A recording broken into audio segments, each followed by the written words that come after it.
Bismillahirrahmanirrahim. Endi muqaddimedeki yani bir mazmun mavani'ul irsi deydi. Mirasniki cheklaydigan omillari, miras elish cheklab qo'yadigan omillar qaysi sababdan mirasxo'rlar miras ololmaydi desa, tuvanki 3 xil ahvol bo'lsa. Riqqun degan qulluq degan gap. Qul miras ololmaydi. Qul miras ololmaydi. Hozir qulluq tuzum yo'q. Ya'ni vaqtida qullar bati, qulluq tuzum bati. Qul miras ololmaydi. Masalan, dadasi hör, balasi qul. Dadasi o'lib ketdi, lekin balasi qul bo'lganligi uchun dadasi miras ololmaydi. Chunki qulning topgan mol-mulkining hammasi xo'jayiniga tava bo'lib ketadi. O dadasi miras olsa-mu, uning hech qanday mol-mulki tava bo'lmaydi, xo'jayiniga tava bo'lib ketadi.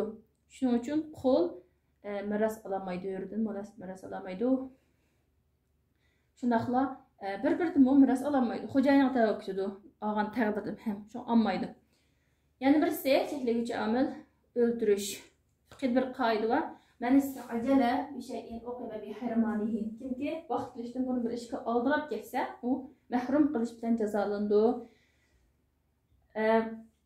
Masalan, balasi dadam tezroq o'lib ketsa, yani onun miras olish uchun o'lib ketish kerak. Shuni tezroq o'lib ketsa, uni miras olsam degan maqsad dadasini o'ldirib olsa, unga miras bermaymiz.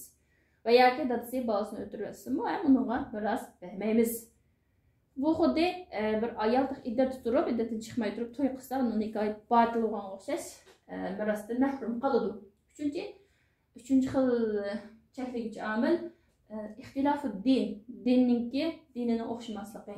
Ya'ni kafir musulmondan miras olmaydi, musulmon kafirdan miras olmaydi. Bu to'rt mazhabning ittifoqi bilan shundoq. Ammo kafir millatlari bir-biridan miras ololmaydi deganda ikki xil ko'z qarash bor. Bir kısım alimlar deydi ki, kafirlerin hepsi bir millet, İslam bir millet. Şunun için kafirler bir-birinden miras alalaydı. Mesela Yahudi, Nasara, din Nasara, Yahudi, din özüre bir-birinden alalaydı deb qaraydi. Yani bir xil ko'z qarashda bo'lsa, kufr mu? Har xil millet, necha millet Yahudi, Nasara deganlar shu bir-biridan miras alamaydi deb qaraydi. Ammo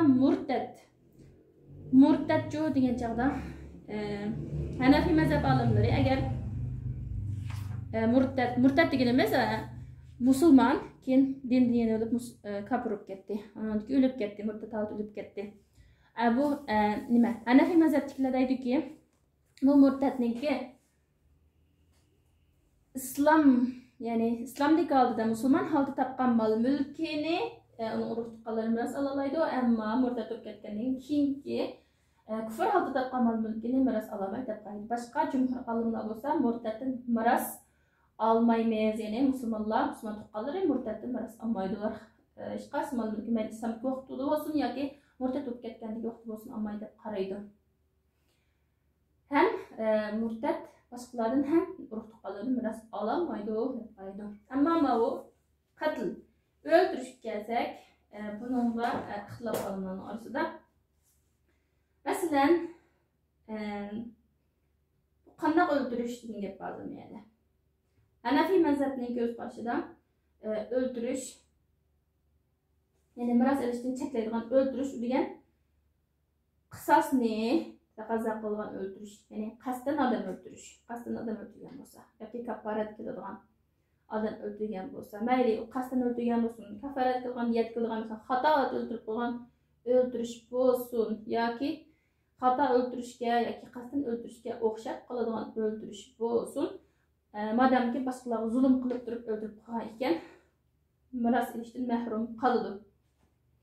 Ammo Maliki mazhabda mirasni mahrum qoldiradigan o'ldirish u qasddan odam o'ldirish.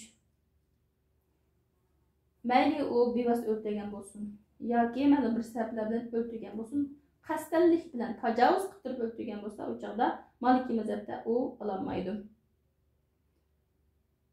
Ama Hanbali mazhabda, Hanbali mazhabniki Hanafi mazhabga o'xshab qoldi. Qasddan odam o'ldirgan bo'lsa yoki xato holatda o'ldirib solgan bo'lsa, o chaqda yana miras olishdan mahrum qilib qo'yadi. Ammo Shafiy mazhabida bo'lsa, o'ldirish Shafiy mazhabda mirasdan mahrum qoldiradigan sababdan iborat mutlaq holatda. Mayli u qasddan odam o'ldirish bo'lsin yoki tajovuz qilmasdan o'ldirib qo'ygan bo'lsin.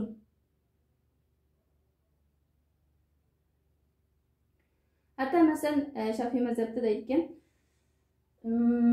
guvohlik berib, shu guvohlik tufayli o'ldirilgan bo'lsa-mu, masalan yolg'on guvohlik degandek, shu sababdan o'ldirilgan bo'lsa-mu, bu kishi mirosdan mahrum qoladi.